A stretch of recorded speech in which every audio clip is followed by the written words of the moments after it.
करते हैं। कोरोना संक्रमण काल के 10 महीनों में केंद्र सरकार ने पेट्रोल, डीजल और नेचुरल गैस पर टैक्स लगाकर खूब कमाई की है। तो सरकार ने सोमवार को लोकसभा में बताया कि 3 मद और जैसे ही टैक्स में 2,95,401 करोड़ रुपए की कमाई हुई। तो केंद्र सरकार ने यही कमाई अप्रैल 2020 में और 2021 तक यानी 10 महीने तक बीच हो रही है। तो पिछले साल मार्च महीने में आखिर कोविड-19 की वजह से देश में लॉकडाउन लगाया है। तो जैसे ही बाद में अलग अलग समय में बढ़ाया जाता रहा, तो मालूम है कि मोदी सरकार के कार्यकाल और जैसे ही साल में पहले ही और केंद्र पेट्रोल, डीजल और गैस पर टैक्स महज 74,158 करोड़ रुपए की कमाई हुई है। तो जो 2021 में रिकॉर्ड बढ़ोतरी के साथ करीब 3 लाख करोड़ के आसपास पहुंच गई। तो यूपीए कार्यकाल के वित्त 2013 और 14 में सरकार को इस मध्य और 53,900 करोड़ रुपए कमाई हुई है। तो ऐसे में 2014 और 15 से तुलना करके 2020-21 में सरकार की इस मदद की कमाई 4 गुना तक बढ़ोतरी हुई है।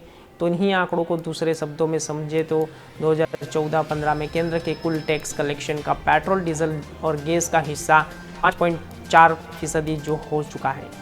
तो 2020-21 में बढ़कर रिकॉर्ड 12.2% के पहुंच गया है। तो आसान शब्दों में समझा जाए तो अगर सरकार को अलग अलग टैक्स में 100 रुपये कमाई होती है तो उसमें 5.4% पेट्रोल, डीजल, गैस का हिस्सा और अब बढ़कर 12% के पार है।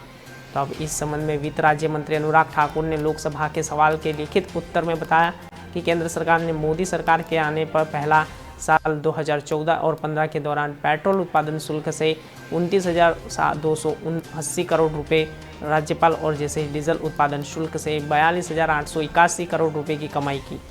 तो उन्होंने कहा कि मौजूदा वित्त वर्ष में 2020-21 में पहले ही 10 महीने के दौरान पेट्रोल और डीजल पर संग्रह बढ़ाकर 2.95 लाख करोड़ रुपए इधर पेट्रोल डीजल की ऊंची कर दरों में लेकर सदस्यों की चिंता जताई।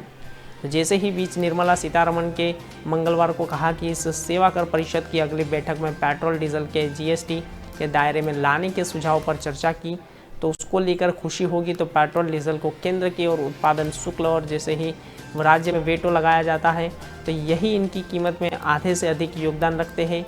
तो उदाहरण है कि तौर पर और दिल्ली में पेट्रोल 91.70 प्रति लीटर दाम में का हिस्सा 60% तक हो गया है।